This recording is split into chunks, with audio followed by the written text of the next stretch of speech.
Die Washington Times berichten, dass China gefährliche Gehirnkontrollversuche unternehmen. Diese Technologie soll zur Kontrolle und nicht zum Töten dienen.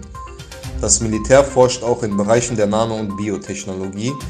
Die Handelsministerin der USA Raimondo warnte, dass China diese Technologien gegen Oppositionelle und Uiguren einsetzen könne.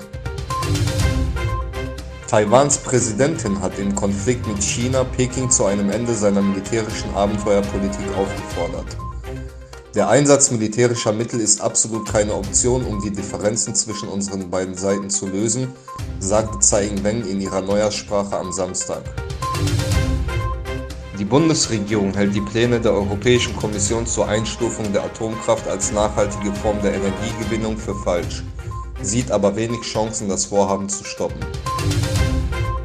Im dritten Quartal von 2021 haben sich die Auslandsschulden Chinas um 16 Milliarden Dollar erhöht. Die Schulden erreichten somit Ende September 2,7 Trillionen Dollar.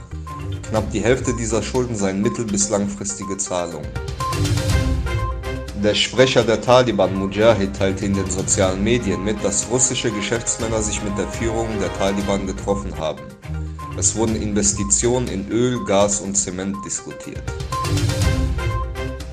Im Telefonat mit Zelensky hat sich der US-Präsident an die Seite der Ukraine gestellt.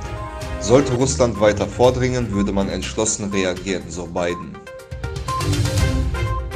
Russischen Wissenschaftlern zufolge soll der Meteorit Apophis am 13. April 2029 auf der Erde einschlagen. Dies wäre 18 Mal stärker als die stärkste Nuklearexplosion.